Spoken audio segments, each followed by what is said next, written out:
Hi guys! Welcome back to my YouTube channel, and for today's video ay part 4 ng ating short reviews about paying apps that I'm still using and earning. So for this video ay hindi siya survey apps, so hindi tayo magte-take ng mga survey dito, pero ito yung mga apps na once na ginamit mo mag-earn ka. So unahin na natin guys si TikTok. So si TikTok merong dalawang ways para makapag-earn. Yun is yung manonood ka lang ng videos. So, every seconds or every matapos yung video ay magkakaroon ka ng points. So, makita nyo guys, sa upper left side, may umiikot na gold na P. So, dyan tayo magkakaroon ng points or cents. So, every time na makakabuo ng isang ikot, yung letter P na yan is magkakaroon tayo ng points. And make sure na umaandar yung or nag-i-scroll kayo kasi once na nakastop lang siya doon is mag-i-stop din yung pag-ikot. So make sure na papanoorin nyo talaga yung video and mag-i-scroll kayo. So dito sa mga mahilig sa TikTok, sa mga nanonood sa TikTok, ako kasi dito ako mas updated kaysa sa TV. So dito ako nanonood ng mga news, na mga nakapag-entertain sa akin ganyan after work ganyan. So ayun, and mapapansin nyo guys na pag nanonood kayo ng live ay mag-i-stop din yung pag-ikot ng nung gold na P. So ibig sabihin hindi siya pwede pag live yung pinapanood nyo. So kailangan random videos lang talaga. So take note lang guys, if ever iniipon nyo yung inyong points, so make sure na maklaim nyo agad yun before mag 12 midnight. Kasi once na hindi nyo maklaim before 12 midnight is mawawala yung points nyo. So, hindi siya automatically madadagdag sa inyong previous points pag hindi nyo na-claim. So, make sure i-claim nyo before mag 12 midnight. So, pag gusto nyo nang i-claim, click nyo lang yung bilog na yon and mapupunta kayo dito sa part na yon and get nyo lang yung points. So, bukod doon, may iba pa silang option para makapag-earn ng points. So, meron dyan browse TikTok. So, dito, antayin mo lang matapos yung 1 minute kaka-browse sa page na yan and magkakaroon ka ng 1,000 points.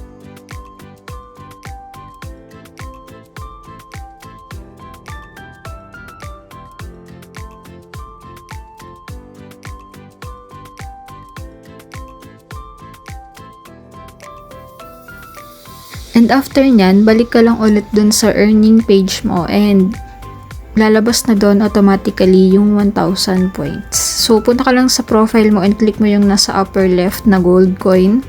So, ayun, automatic na siya madadagdag. And bukod dun, meron ding iba pang ways to earn katulad ng make 6 searches. So, every time mag-search ka ng video, meron kang points. So, kumpletuhin mo lang para makuha mo yung buong points. And, syempre, yung invite. So, dito, nakapag-withdraw na din ako. But, yung na-withdraw ko lang dito is 3 pesos. Kasi, tinry ko lang kung gumagana ba yung mga process na ginawa ko dito. So, tinry ko siya sa 30,000 points, which is yung 3 pesos. So, working naman siya and mabilis yung pagpasok ng earnings mo sa GCash. So, GCash yung mode of payment na pinili ko. And, ayun, mabilis lang siya. As in, pagka-request mo is papasok na agad sa inyong GCash. So, ngayon, etong next na cash out ko, so, iniipon ko pa. So, medyo maliit pa lang, pero still, 'di ba, habang nag-scroll ka lang ng video sa TikTok, mag-earn ka pa rin ng points. So, ang another way to earn kay TikTok is maging affiliate. So, dito, meron akong pinost na video or may ginawa akong playlist sa aking channel about sa aking TikTok affiliate journey and pwede nyong i-check yan or panoorin if gusto nyo ng mas mahabang explanation kung paano ako nag-start, kung paano ako nagsimula, kung paano yung process para maging affiliate kay TikTok.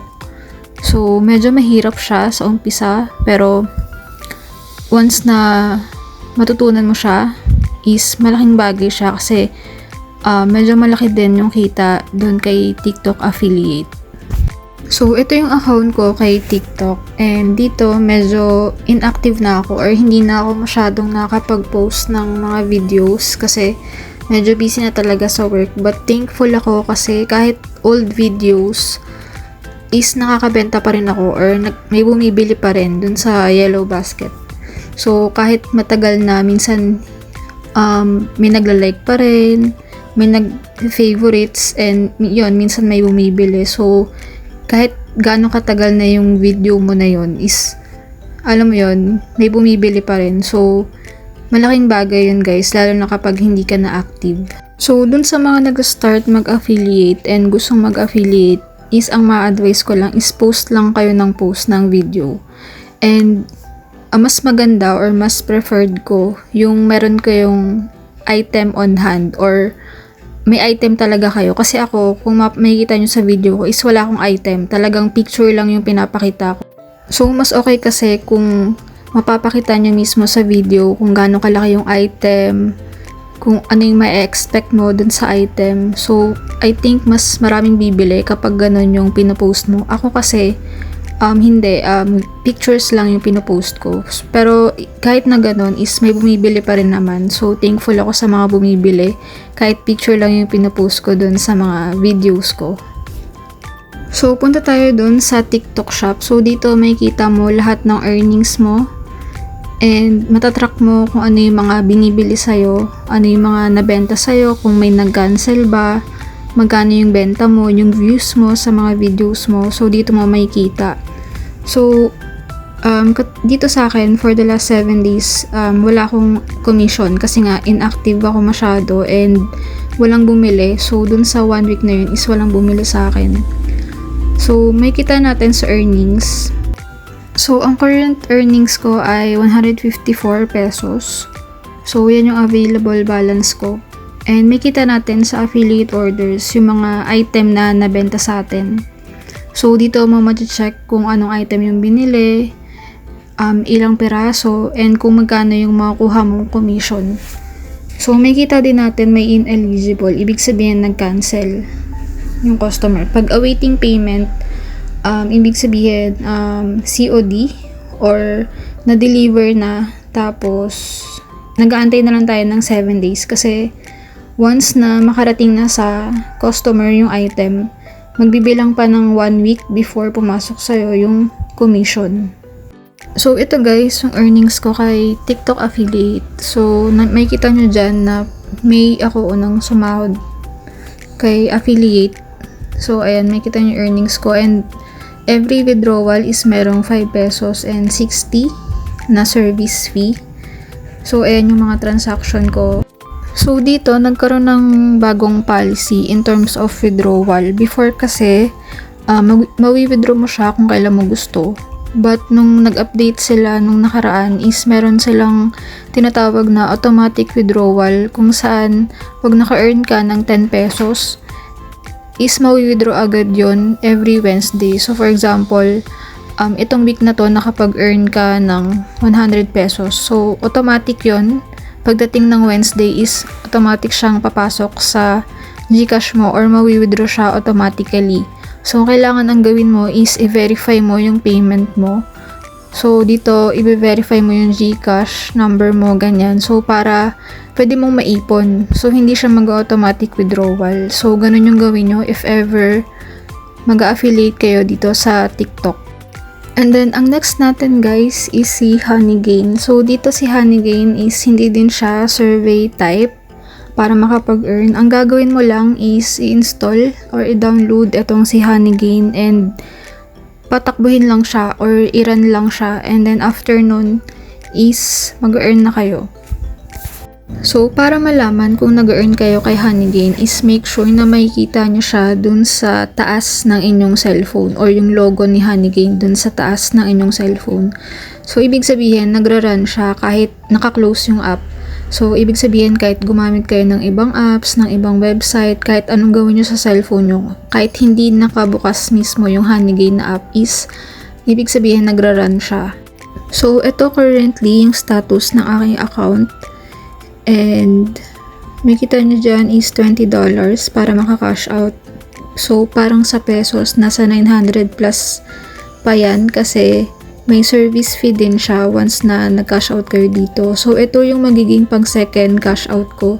And dito, kailangan 2 devices, ma-advise ko is 2 devices. Kung may laptop kayo, mas okay doon kasi mas mabilis mag-earn sa laptop kesa sa cellphone.